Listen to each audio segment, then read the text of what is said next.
90 రోజుల కోర్సు పూర్తి చేస్తే చాలు 100% ప్లేస్మెంట్ సపోర్ట్ తో సాఫ్ట్వేర్ జాబ్ మీ సొంతం. వెంటనే కోడ్ జ్ఞాన్ డెస్టినేషన్ ని సంప్రదించండి.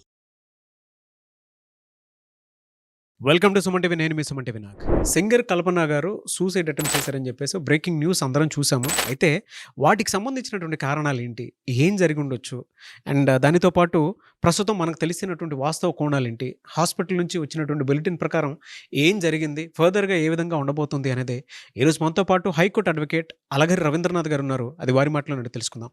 Hello sir. హాయ్ అండి నాగరాజ్ గారు. సింగర్ కల్పన గారు గొంతు వింటేనే మనకు ఆ వైబ్స్ వస్తూ ఉంటాయన్నమాట. అంత అనర్గళంగా పాడేటువంటి పాట చాలా డీటెయిలింగ్గా ఉంటుంది. చాలా మంది సింగర్స్ కూడా ఆశ్చర్యపోతూ ఉంటారు. అలాంటి ఆవిడ సడన్గా సూసైడ్ చేసుకున్నారు అనేటువంటి న్యూస్ ఎప్పుడైతే బయటికి రావడం జరిగిందో రకరకాల కథనాలు ప్రచురించడం జరిగింది వాటి మీద. ఈ విధంగా అయ్యుండొచ్చు, ఆ విధంగా అయ్యుండొచ్చు అని. సో ఎప్పుడే ఒక స్టేట్మెంట్ రావడం జరిగింది. దానికి సంబంధించిన పూర్తి వివరాలు ఏంటి, ఏం జరిగిందంటారు? కల్పన రాఘవేంద్ర అంటే బహుశా చాలా కొద్ది మందికి తెలుసు అనుకుంటాను ఈ పేరు. కానీ సింగర్ కల్పన అంటే మాత్రం బహుశా తెలియని తెలుగువాడైతే ఉండడు అని చెప్పడంలో అతిశయోక్తి అయితే లేదు. గడిచిన 2 దశాబ్దాలుగా తెలుగు సినిమా రంగంలో తనకంటూ ప్రత్యేక ముద్ర వేసుకున్న సింగర్ కల్పన గారు ఒకప్పుడు ఎంతో మందిని తన పాటల ద్వారా ఒక ఒక ఒక సమ్మోహన సౌందర్యం ఉంటుంది యాక్చువల్ పాటల్లో. తన గాత్రంతో అనేక మంది, నాగరాజు గారు 3000 స్టేజ్ షోలు అండి, 3000 స్టేజ్ షోలు, 1500 పైగా తెలుగు పాటలు పాడినటువంటి ఒక అద్భుతమైన వ్యక్తి సింగర్ కల్పన గారు. అంటే ఒక చెన్నై రాష్ట్రంలో పుట్టి మదర్ టంగ్ తమిళైనప్పటికి కూడా తెలుగు నేర్చుకొని తెలుగు భాషలో అనేక వందల పాటలు పాడారు ఆవిడ.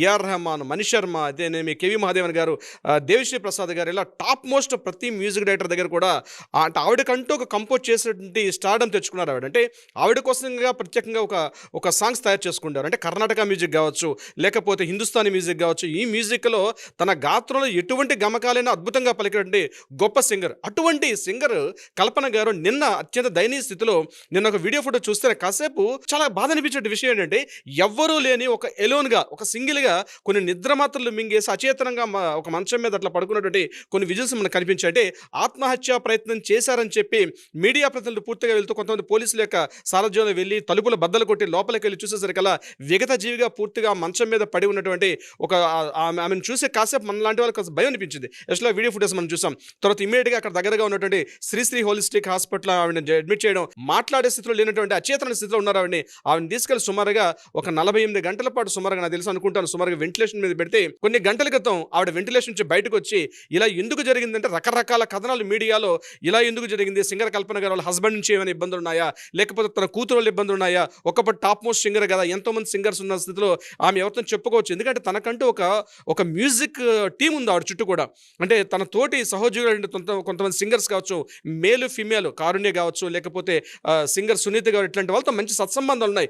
ఇంతమంది ఉన్నప్పుడు కూడా ఒక లోన్లీనెస్ అనుభవిస్తూ ఆవిడ ఈరోజు అచేతనంగా నిద్రమాత్రలు తీసుకొని తన ఆత్మహత్యకు ప్రయత్నం చేయడం, ఈరోజు ఆ వెంటిలేషన్ మీద ఉన్న తర్వాత ఇమీడియట్గా పోలీసులు అక్కడ వాంగ్మూలం తీసుకున్నారు. అందులో ఆవిడ చెప్పినటువంటి ఏదైతే వాంగ్మూలంలో ఆవిడ చెప్పిన విషయం ఏదైతే ఉందో కొంత కలవరపడి గురి చేస్తుంది. అంటే నటీనటుల యొక్క జీవితాలు, సింగర్స్ యొక్క జీవితాలు, కళాకారుల యొక్క జీవితాలు ఇంత దయనీయంగా ఉంటాయా, ఏ స్థాయికి వెళ్తుంది, మనం సైకలాజికల్గా కూడా కొంత అనాలిసిస్ చేసుకోవచ్చు. కానీ ఇక్కడ ఆవిడ చెప్పిన వాంగ్మూలం ఏదైతే ఉందో ఆ వాంగ్మూలం వింటూ మాత్రం కాస్త బాధ అనిపించింది నాగరాజు గారు. ఆవిడ చెప్పింది ఏంటది, తన కూతురు తన కేరళలో ఉంది, తనను పట్టించుకోవట్లేదు.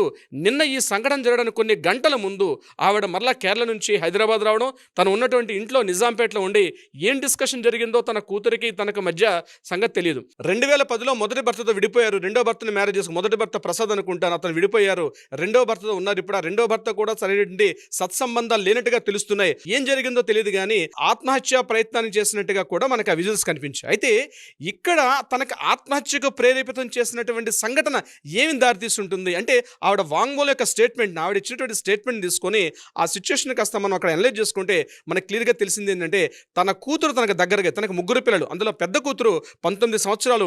ఈ అమ్మాయి అక్కడ కేరళ వెళ్ళిపోయింది, అక్కడ స్టడీస్ చదువుకుంటుంది, ఇతరత్రా ఉంటుంది. రీసెంట్గా కూడా కూతురు దగ్గర నుంచి ఈమె వచ్చారు సింగర్ కల్పన గారు. వచ్చిన తర్వాత ఈమె ఈ యొక్క దారుణానికి ఒడిగట్టినట్టుగా తెలుస్తుంది ఆవిడ. అయితే ఎందుకు ఏం జరిగి ఉంటుంది, ఆ వాంగ్మూలాన్ని ఈ యొక్క స్థితిని కాస్త మనం కంపేర్ చేసుకుంటే ప్రధానంగా కళాకారుల యొక్క విషయం చెప్తాను నాగరాజు గారు. ఏ కళాకారులు, సింగర్స్ కావచ్చు, రైటర్స్ కావచ్చు, లేకపోతే నటీనటులు కావచ్చు, వీళ్ళు యాక్చువల్గా సున్నితత్వమైన స్వభావాన్ని కలిగి ఉంటారండి. ఫస్ట్ ఇది గుర్తుపెట్టుకోవాలి, వాళ్ళు సున్నితత్వంగా ఉంటారు. సున్నితత్వం అంటే ఏంటంటే వాళ్ళే ఉంటారా మేము ఉండవని ఎవరైనా వీడియో చూసిన వాళ్ళు కామెంట్ చేయొచ్చు. కాదు, కళాకారులు అంటేనే చాలా సున్నితంగా ఉంటుంది స్టేట్మెంట్ గట్టిగా ఇస్తాను విషయంలో. అది చాలామంది యొక్క జీవితాలు మనం దగ్గరగా చూస్తాం కాబట్టి, అనలైజ్ చేస్తున్నాం కాబట్టి.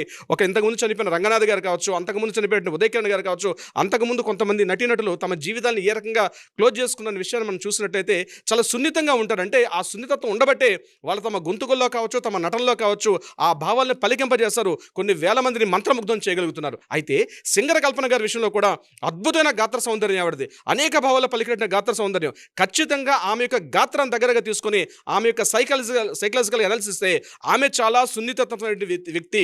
అంటే ఏ చిన్న విషయానికైనా రెస్పాండ్ అయిపోతారు వాళ్ళు. అంటే కోపానైనా అదే విధంగా ఉంటారు, హాస్యానికైనా అదే విధంగా వాళ్ళు స్పందిస్తారు. అయితే ఈ సంఘటన దారితీసే పరిస్థితులు ఏమై ఉండొచ్చు? ఫస్ట్ థింగ్ అంటే ఒక ఒంటరితనం, ఎలోన్ అండి.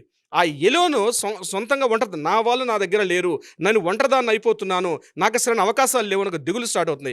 ఈ ఒంటరితనం వల్ల ఎక్కడ దారితీస్తుందంటే ఒక స్ట్రెస్కి, ఒక ఒత్తిడి దారితీస్తారు. ఈ ఒత్తిడి కాస్త పెరిగిన తర్వాత ఇమీడియట్గా యాంగ్జైటీ స్టార్ట్ అవుతుంది. అంటే ఏం చేయాలో తెలియని ఒక యాంగ్జైటీ స్థితిలోకి వెళ్తారు. యాంగ్జైటీ కాస్త అయిన తర్వాత ఫ్రస్ట్రేషన్కి వెళ్తారు. ఒక ఫ్రస్ట్రేషన్ లాంటి అది పరాకాష్ఠకు వెళ్ళబోతున్న స్టేజ్ అనమాట. ఫ్రస్ట్రేషన్ గురవుతారు. ఏ ఫోన్ కాల్ వస్తున్నా, ఎవరితో మాట్లాడినా ఒక రకమైన ఫ్రస్ట్రేషన్ గురవుతారు. ఫ్రస్ట్రేషన్ కాస్త సైకలాజికల్ ఇల్నెస్ స్టార్ట్ అవుతుంది. ఆ సైకలాజికల్ ఇల్నెస్ చిట్ట చివరి స్థాయిలో ఏంటంటే తన జీవితాన్ని తను ముగించేసుకోవాలన్నటువంటి ఒక ప్రేరేపితమైన ఒక ఆలోచన స్టార్ట్ అవుతుంది. తద్వారా తమ జీవితాన్ని ముగించుకోవాలని ఆత్మహత్యాత్నానికి ప్రయత్నం చేస్తారు.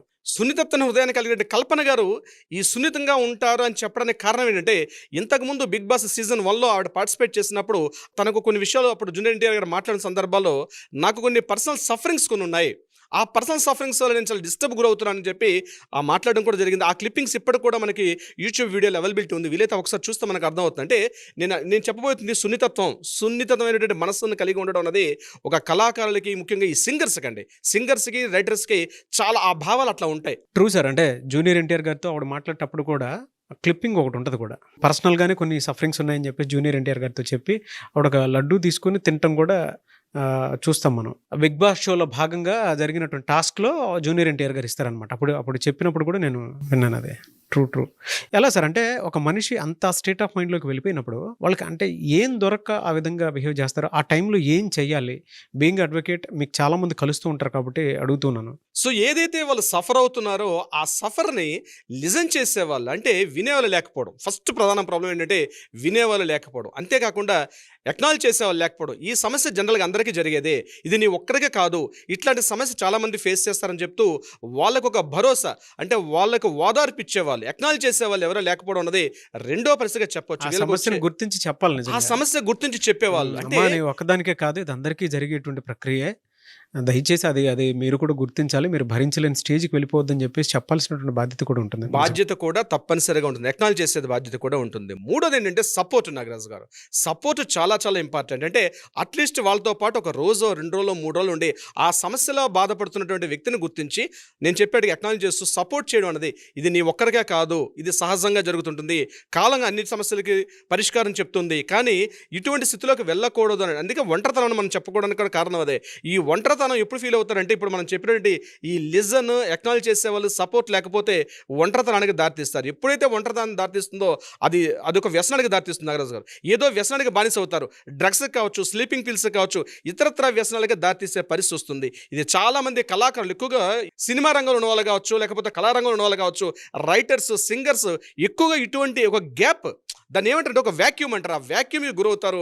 ఆ వ్యాక్యూమ్ టైంలో గుర్తించగలిగి ఎవరైనా ఒక కౌన్సిలర్ని, ఒక కౌన్సిలింగ్ చేసే వాళ్ళని కానీ మాట్లాడుకోగలిగితే, ఎందుకంటే ఈరోజు చాలా టోల్ ఫ్రీ నెంబర్స్ ఉన్నాయి సార్ నాగరాజు గారు, ప్రతి ఒక్కరికి టోల్ ఫ్రీ నెంబర్స్ ఉన్నాయి ఈరోజు. సో ఎప్పుడైతే తను ఈ స్థితిలో ఉన్నానని గుర్తించిన తర్వాత ఇమ్మీడియట్గా సపోర్ట్ తీసుకోగలిగితే, ఉన్నారు లిజన్ చేసేవాళ్ళు ఉన్నారు, ఎక్నాలజ్ చేసేవాళ్ళు ఉన్నారు, సపోర్ట్ చేసేవాళ్ళు కూడా ఉన్నారు, వాళ్ళ యొక్క సహాయం తీసుకుంటే డెఫినెట్గా ఈ స్థితి నుంచి బయటపడవచ్చు. కానీ ఎక్కువ మంది ఈ స్థితిలోకి వెళ్ళడానికి సపోర్ట్ తీసుకోకపోవడం వల్ల ఇటువంటి సిచ్యువేషన్స్ దారితీస్తాయి. నాగరాజు గారు, సరే, ఇప్పుడు చెప్పినటువంటి 3 మీ దగ్గరే కనిపిస్తూ ఉంటాయి. అంటే రెగ్యులర్గా మీరు కూడా కౌన్సిలింగ్ అవి ఇస్తుంటారు కాబట్టి అడుగుతున్నాను. ఎందుకంటే మీరు వింటారు, అక్నాలెడ్జ్ చేస్తారు, సమస్యను గుర్తించి సొల్యూషన్స్ అవి ఇస్తూ ఉంటారు, వాళ్ళకి కావాల్సిన సపోర్ట్ కూడా ఇస్తారు, లీగల్గా కూడా, అండ్ పర్సనల్గా వాళ్ళకి ఏమైనా కావాలనుకున్నా కూడా. సార్, మిమ్మల్ని అప్రోచ్ అవ్వచ్చా అటువంటి సిచ్యువేషన్స్? అంటే వాళ్ళ హాంటింగ్స్కి గురవుతున్నారు. ఎందుకంటే ఒక విమెన్, నాకు తెలిసి ఇప్పుడున్న సొసైటీలో ఎదగటం అంటే చాలా పెద్ద విషయం. చాలామంది చాలా రకరకాలుగా మాట్లాడుతుంటారు. ఆ మాటలన్నీ భరించి దాని తర్వాత సక్సెస్ అవటం అంటే చిన్న విషయం కాదు. అలాంటి సక్సెస్ఫుల్ విమెన్, ఆవిడ సింగర్గా పాడుతూ ఉంటే ఆ గమకాలకి స్టేజ్ దద్దరిల్లిపోతుంది. అలాంటి వ్యక్తి ఆవిడ ఇలాంటి పరిస్థితుల్లో ఉన్నారు అని అంటే, మహిళలు అలాంటి వాళ్ళు చాలామంది ఉన్నారు. సో ఎవరిదైనా సపోర్ట్ అయినా సరే తీసుకొని బయటపడాలి అనుకునేటువంటి వాళ్ళు ఉన్నారు. మిమ్మల్ని అప్రోచ్ అవ్వచ్చా త్రూ కౌన్సిలింగ్? తప్పనిసరిగా నాగరాజు గారు, కల్పన గారి విషయంలో చూస్తే 5 ఇయర్స్ టైంలోనే ఆవిడ తన కెరీర్ స్టార్ట్ చేసి కొన్ని వందల వేల స్టేజ్ షోలు ఇస్తూ ఎంతోమందిని మెస్మరైజ్ చేశారు ఆవిడ. కానీ కేవలం ఈ యొక్క సపోర్టు, లిజన్, ఎక్నాలజ్మెంట్ అనేటువంటి లేకపోవడం వల్ల ఇటువంటి స్థితిని గురవడం అనేది అత్యంత బాధాకరంగా ఉన్నటువంటి సంఘటన. అయితే ఇటువంటి సంఘటనలు ఎవరైనా ఉంటే తప్పనిసరిగా కింద కాంటాక్ట్ అవుతున్న నెంబర్ని కాంటాక్ట్ చేయండి, వాట్సాప్ చేయండి. తప్పనిసరిగా మన లీగల్ టీం వాళ్ళకి అప్రోచ్ అవుతారు. వీలైతే కౌన్సిలింగ్ కూడా చేసే అవకాశం ఉంటుంది. మిమ్మల్ని ఆ స్థితికి వెళ్లకుండా మిమ్మల్ని ఆపే ప్రయత్నం తప్పనిసరిగా మనం చేయడానికి మన లీగల్ టీం ఇప్పుడు కూడా ఉంటుంది. మీరు నేను కలిసి చాలా చేశాం నాగరాజు గారు దీనికి సంబంధించి కూడా. డెఫినెట్గా అండి. థ్యాంక్ యూ అండి. Thank you so much Ravindranath గారు. Thank you so much Nagaraju గారు. సుమన్ టీవీలో మీ పర్సనల్ అండ్ బిజినెస్ ప్రమోషన్స్ కోసం కింది నెంబర్కి కాంటాక్ట్ చేయండి.